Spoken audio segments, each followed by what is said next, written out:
The House Foreign Affairs Committee room did not so much come to order as it did brace for impact. Long before the gavel, staffers had already set the stage modern hearings require. Angled nameplates for the cameras. Lav mics checked for crispness. And a dais lit to make anyone look a touch more resolute than they might feel. The hearing topic, refugee resettlement policy, promised bureaucratic jargon and statutory footnotes. The packed gallery, the battery of cameras, and the whispered pre-show commentary promised something else entirely, a moment. Representative Ilhan Omar entered with the kinetic focus of a politician who understands how virality begins, not with policy minutiae, but with narrative dominion. Her first words weren't a query, they were an indictment framed in moral absolutes. She invoked biography as credential, oppression as authority, and constituency as chorus. In the shorthand of televised politics, that triad is a shield and a spear. The shield, identity as lived evidence. The spear, shame as the price of dissent.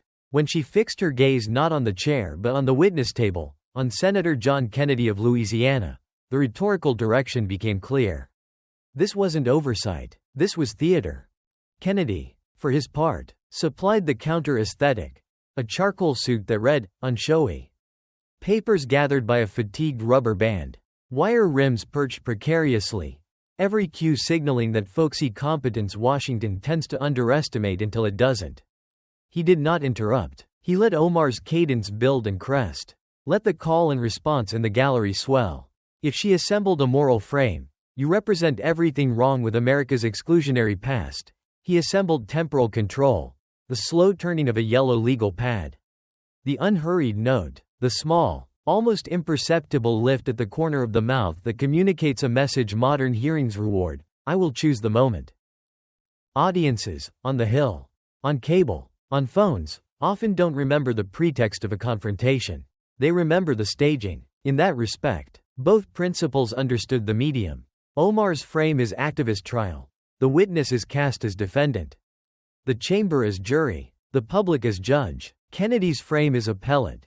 Accept the indictment as given and dismantle it point by point. But never lose the propriety that makes the dismantling play as self-defense rather than counterattack. Her opening thesis relied on a now established repertoire. Link the witness to structural injustice. Contrast his apparent comfort with community's lived precarity. Imply that expertise without lived experience is not only suspect but predatory. The lines land because they are built to, because they compress years of online discourse into memorable bite sizes. To her base, they function as a loyalty test. Will you name the thing out loud? On camera, without flinching? In a party culture increasingly defined by authenticity performance. That's currency. Yet committee rooms are not rallies. And committee dynamics reward something different: tone discipline, procedural fluency, and the capacity to appear reasonable while walking a listener from premise to doubt. Kennedy traffics in that older grammar. Where Omar's accusation reached for spectacle, people like you exclude people like me, his body language offered a more dangerous reply: patience. In televised politics, patience reads as confidence. Confidence invites curiosity. Curiosity keeps viewers through the next segment. It matters that this showdown unfolded under the banner of refugee policy. Few topics ask a country more insistently who it thinks it is. Refugee frameworks are tangled webs of international commitments, security protocols, and moral claims. But the debate that goes viral isn't Article 1 authority or INA subsections. It's the human archetype. The refugee, the grateful striver wronged by history, meets the establishment, the gatekeeper cloaked in decorum. Omar embodies the former, Kennedy, to her, embodies the latter. Both archetypes are real, both can be caricatured, and both invite a third archetype, the viewer, into a simple choice that ignores the complexity the issue deserves. What the cameras captured in the first exchange, though, wasn't just a clash of biography. It was a clash over who gets to narrate America. Omar's narrative, and it resonates with millions, argues that moral clarity flows from proximity to pain, that politics is fundamentally about power's allocation, that the test of a law is the lives it lifts or crushes. Kennedy's narrative argues that moral clarity flows from process, that the legitimacy of power rests on rules, that the test of a law is its generalizability and consistency over time. When those narratives collide, refugee policy becomes a proxy battle over epistemology. Who is permitted to speak for justice, the lived witness or the institutionalist? Omar's early rhetorical choices aimed to foreclose the institutionalist lane by preemptively framing any objection as prejudice. You've never known persecution. And thus repositioning policy disagreement as moral failure. It's a clever move because it narrows the witness's options. Rebut and risk appearing callous. Or concede and irreparably weaken your position. Kennedy's response: "Thank you for that passionate speech. Let's talk about experiences more thoroughly. Chose an alternate route. Accept the moral gravity but shift to specificity." That's a classic prosecutorial pivot. Concede the stakes. Then contest the facts. It's also where the hearing's tone pivoted from moral poetic to forensic. Kennedy signaled that the next movement would not be about abstractions, what America owes to refugees, but about records. Timelines, filings, the slow, unglamorous stuff that either corrodes a moral frame or fortifies it. Audiences sometimes treat this move as whataboutism. It isn't, if done cleanly. It's an argument about credibility's necessary predicates. In representative democracy, identity can open a door, it cannot exempt the traveler from inspection. The gallery sensed the shift. Chants died, replaced by that collective hush committee rooms get when everyone realizes we've moved from speeches to exhibits. Kennedy's unobtrusive manila folder, overlooked during Omar's opening, became a narrative object. Television knows how to linger on a prop. When a camera tightens on paper, a nation used to scrolling taps the brakes. There's a broader media lesson embedded in this choreography. Modern hearings are production environments, lighting, sound, angles, narrative beats, engineered to manufacture portable moments. Politicians trained on that grammar play for the clip, editing themselves in real time. But clips have a bias. They prefer simplicity, confrontation, and a posture of certainty. Policy and truth rarely cooperate. If you care about outcomes beyond trending hashtags, you should be wary when certainty appears too quickly or too neatly codifies a villain and a hero within a 3-minute segment. In that sense, Omar's Open was flawless television. Whether it was careful oversight is a different question. Kennedy's reply traded virality now for credibility later. The risk in that bet is obvious. Audiences are impatient. And the first mover often wins impressions. The potential reward is just as obvious, if the crowd will sit still for documentation. The person holding the documents owns the second act. The senator's supporters often claim that his gentleness is a tactic, a velvet scabbard for a sharp blade. His critics call it condescension. Both can be true, and both matter less than whether the next pages in that folder meet the standard he implicitly set. Facts with provenance. Framed without gratuitous innuendo. To Omar's credit, her opening also tapped a real American anxiety. That institutions filter out voices like hers until a crisis or a camera invites them in. That empathy is selectively distributed. That the phrase, human rights, can get reduced to a talking point while the people at stake become a backdrop. If Kennedy meant to rebut her on the merits, he would need to show how standards protect the vulnerable rather than exclude them. How the rule of law doesn't flatten lived experience but ensures it isn't manipulated.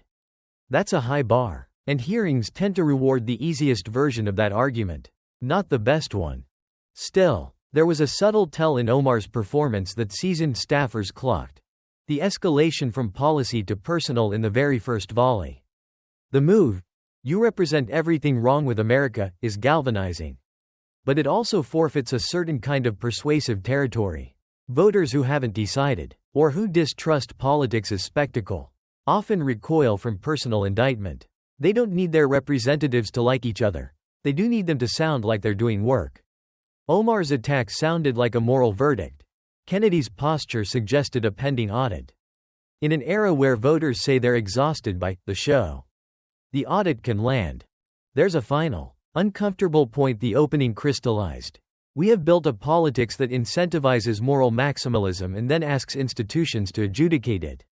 That's combustible. When every issue is civilizational, there is no off-ramp. When every opponent is existential, there is no compromise. Omar's framing tapped that maximalism by making the proceeding a test of America's soul. Kennedy's framing promised to make it a test of Omar's story. Both frames guarantee attention, neither guarantees light. From a commentator's vantage, then, the first 10 minutes established the axis on which the rest would spin. Authority. Does lived experience grant not just insight but exemption from scrutiny? Credibility. Can procedural rigor puncture a moral claim without demeaning the moral stakes? Medium. Will the camera reward the speech or the spreadsheet? If you felt the room tighten as Kennedy opened his folder, it's because everyone sensed the answer to the third question. In Act 1 the speech wins. In Act 2, the spreadsheet gets its turn. And so the senator, with the softness that unnerves as much as it reassures, invited the hearing out of the realm of identities and into the ledger lines of biography, marriage records, addresses, filings. He thanked the Congresswoman for her passion. He asked the country to examine the paper. He shifted the burden, not from empathy to suspicion, but from certainty to verification. That shift, subtle, procedural, untelegenic, is where public opinion often actually moves.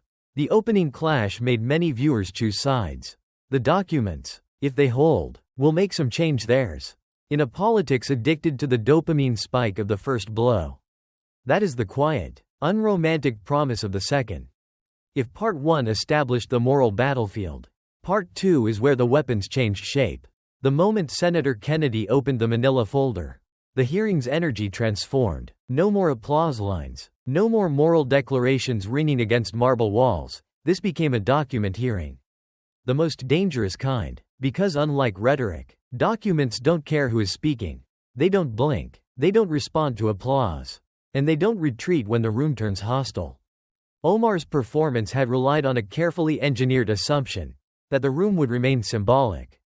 If she could keep the exchange operating on the terrain of identity, of suffering, of moral clarity, she would win. In the modern Democratic Party, those frames are currency. They bypass rational processing and trigger emotional allegiance.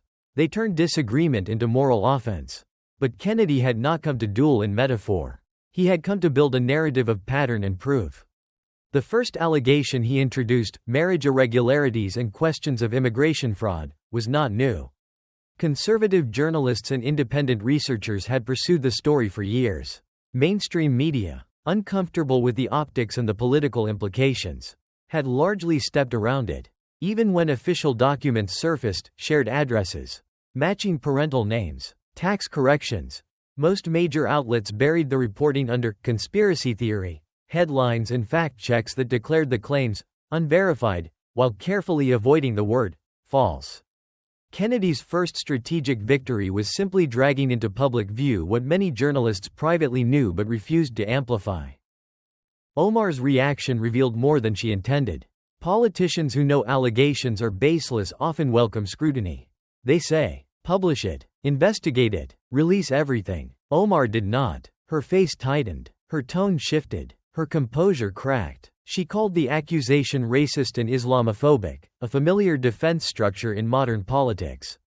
The problem is that racism does not make evidence disappear.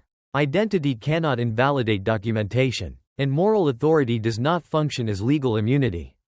When Kennedy laid out the first set of records, her refugee documentation from 1995 listing her father's name, and Elmi's educational records listing the same father, it didn't matter whether viewers knew the legal implications.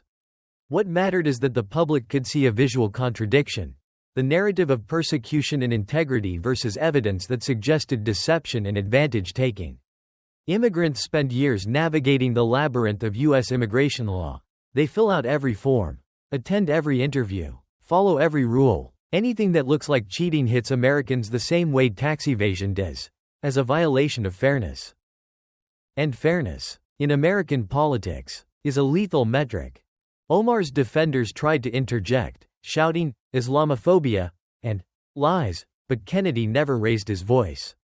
It's a devastating tactic. Outrage looks hysterical next to calm. Accusation sounds thin next to documents. For the first time in the hearing, the gallery grew confused, not convinced. Confusion comes before conviction. And confusion is the beginning of doubt. The senator's second strategic stroke was psychological. He moved from the abstract, names and paperwork, to the physical, shared addresses. Americans intuitively understand proximity. People who live together form intimate ties. They share space, bills, mailboxes. When Kennedy showed that Omar lived at the same address with both her legal husband and her alleged brother at the same time, the gallery didn't need legal expertise. They needed only common sense. The suspicion became visible. At this point, Omar made a tactical mistake that many politicians make under pressure. She tried to moralize a procedural question. She argued that her personal life should not be subjected to racist conspiracy. But tax filings are not personal. Immigration paperwork is not personal. When you sign your name under penalty of perjury, your biography becomes a matter of law. In America, voters forgive infidelity, drunkenness, anger, profanity, sometimes even corruption. What they rarely forgive is the perception that someone is gaming the system while lecturing everyone else about morality. Hypocrisy is the most bipartisan disgust. Kennedy's gentle reminder, correcting tax fraud after you are caught does not make it not tax fraud, was surgical.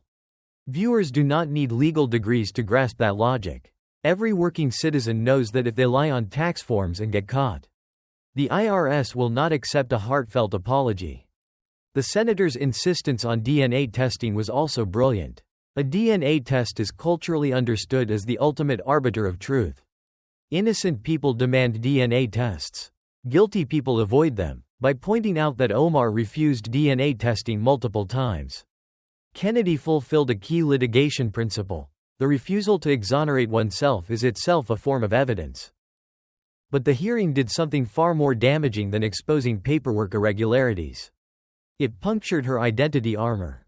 Omar's entire political brand relies on moral superiority, refugee, survivor, representative of the voiceless. If the public perceives that she manipulated the very system that welcomed her, the authenticity collapses. Once authenticity collapses, the ideological power of her rhetoric collapses with it.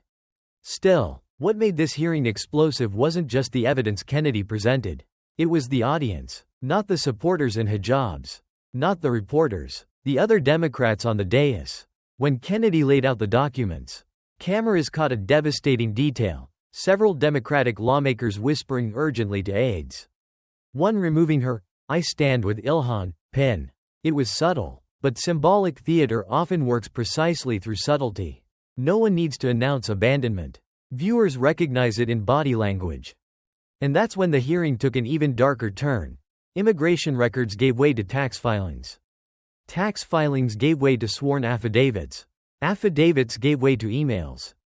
In oversight hearings, the most dangerous sentence an interrogator can speak is, "The internet is forever."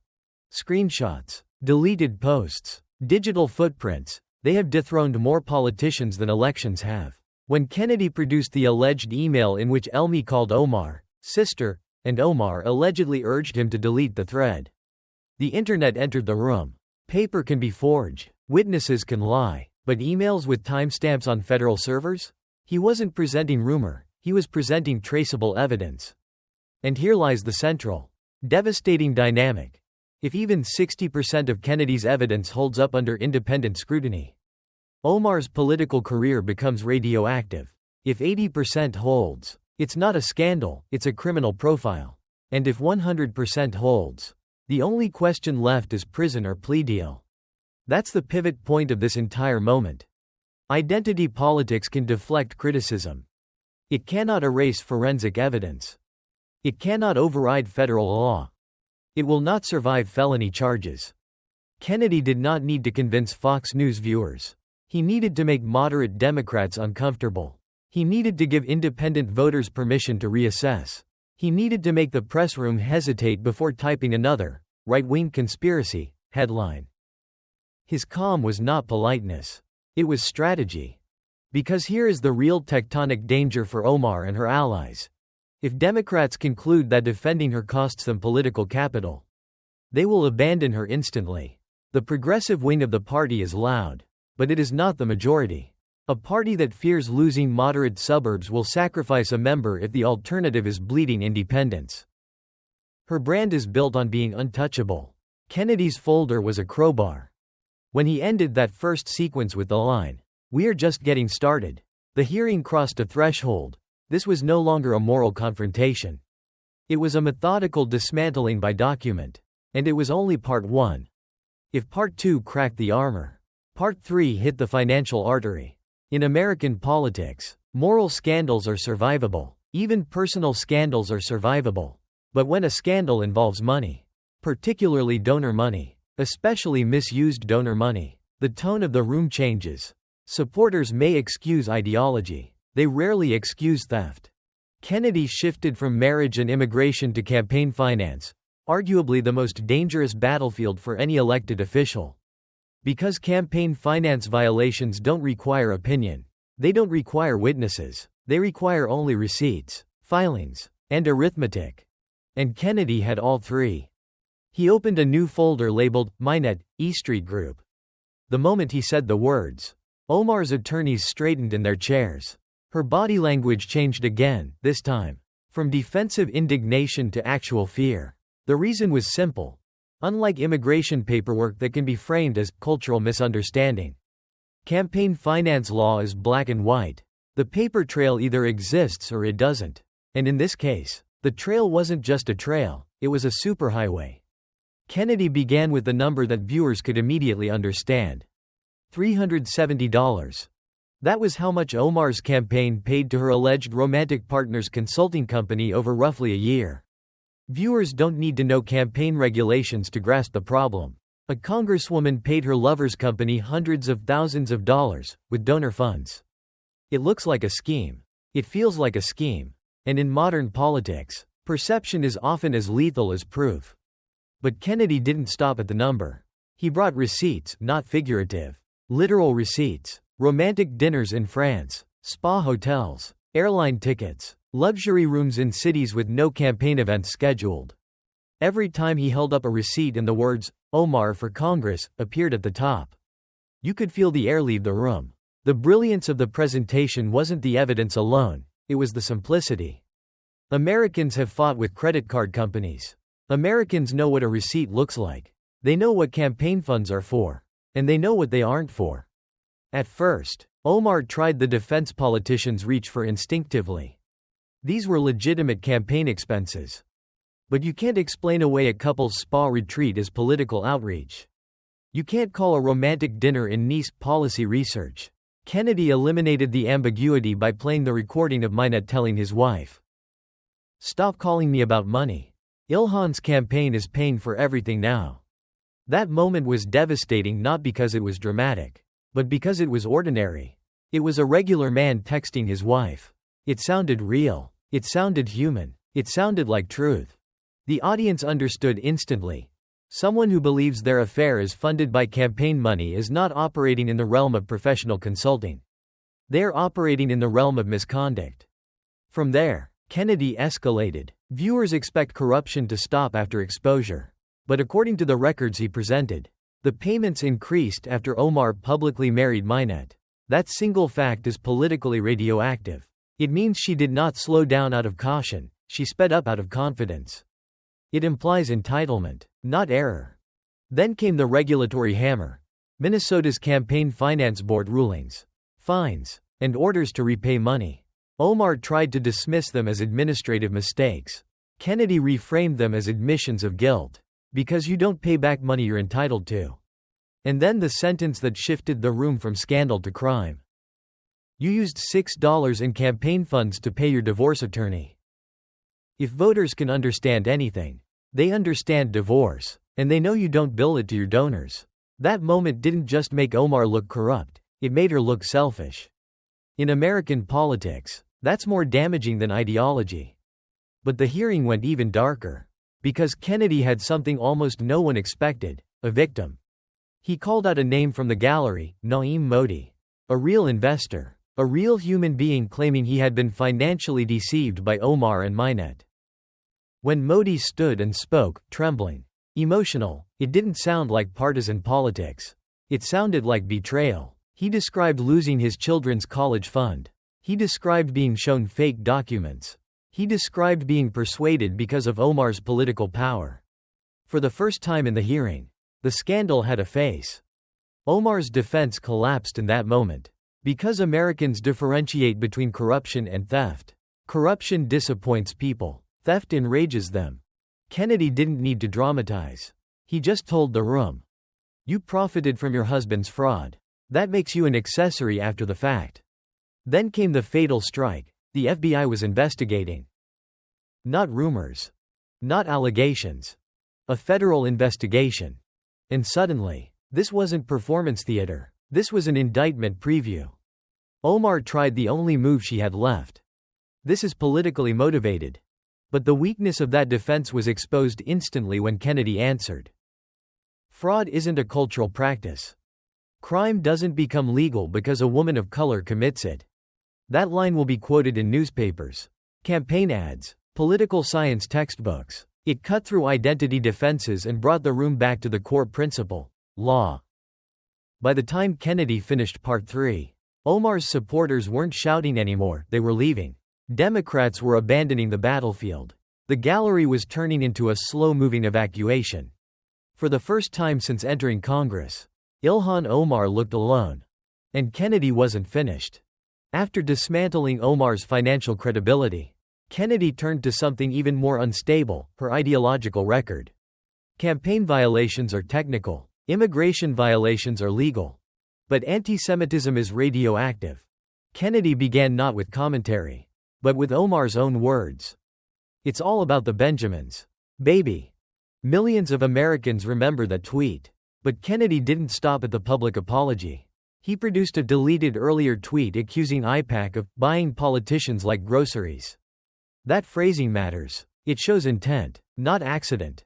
He then played the private fundraiser recording where Omar said, Jewish members of Congress have divided loyalties. They put Israel first. Accusing Jewish Americans of dual loyalty is one of the oldest anti-Semitic tropes in history. It is the language that preceded pogroms, expulsions, and in the 20th century, genocide. Then came the moment nobody expected. The room heard Omar's own voice describing Jewish influence as something to be broken. It was no longer political rhetoric. It was theological hostility. 2 Jewish committee members walked out. Not Republicans, Democrats. That is how deep the damage went. Kennedy then showed donations from people linked to pro-Hamas organizations. Fundraisers sponsored by CARE, noted in federal court documents to have Hamas founders. Photographs of Omar smiling with known terror-linked figures. Qatar-linked donors tied to her campaign. Official complaints from the Israeli government about her meetings with Hamas-associated individuals. It was a chain of associations that formed a pattern. Anti-Semitic rhetoric plus anti-Israel advocacy plus financial ties to pro-terror groups. Not opinion, paperwork. Kennedy warned. You didn't criticize Israeli policy. You dehumanized Jewish Americans. By the end of Part 4, Democrats weren't defending her. They weren't speaking. They were exiting. Then Kennedy went where no one expected, 9/11. This wasn't political anymore. This was emotional. He played Omar's own speech. Some people did something. Those 5 words didn't sound like a misstatement, they sounded like minimization. But Kennedy didn't rely on outrage alone. He produced deleted tweets comparing 9/11 victims to statistics. WhatsApp messages using the tragedy as a political tool. A security briefing transcript where she allegedly told federal agents that 9/11 was chickens coming home to roost. Statements from Muslim community leaders condemning her rhetoric. Then Kennedy turned to the gallery, where 9/11 families were present, holding pictures of daughters, sons, husbands, wives. When one father stood and cried, "My daughter was 23. She was not some people. She was a person." The hearing stopped feeling like politics. It felt like justice. And that is when Kennedy dropped the hammer. The Director of National Intelligence had revoked her security clearance. Not in theory. Not under consideration. Already done. In one line, Omar went from committee member to liability. As Capitol Police escorted her from the room, Democrats issued statements demanding her resignation. Her allies fled. Reporters swarmed. Her lawyers refused to speak. The FBI confirmed open investigations into immigration fraud, tax fraud, wire fraud, campaign conversion, terror-linked fundraising. Her staff resigned, her party leadership went silent, and for the first time in her career, Ilhan Omar had no one left to blame. When the notice was read aloud, Representative Ilhan Omar's security clearance is revoked. She screamed, "No, no." But it didn't matter. The system she spent years attacking finally turned its full weight on her. Within hours, petitions circulated demanding her resignation. Donors froze accounts. Cable networks cut ties. Muslim community leaders distanced themselves. Her committee seat was stripped. Her re-election prospects evaporated. By evening, one headline dominated every network. Ilhan Omar removed from Foreign Affairs Committee, federal investigations underway. The Southern gentleman she mocked with arrogance had methodically ended her political career without ever raising his voice. Final notes, the last image. When Kennedy left the room, he didn't celebrate. He didn't pose for cameras. He didn't gloat. He simply gathered his files and exited quietly. The contrast was poetic. Omar entered as a symbol of activism. She left escorted like a disgraced official. The hearing was supposed to be a takedown of a racist Southern white senator. Instead, it became the most devastating public dismantling of a progressive politician in modern congressional history.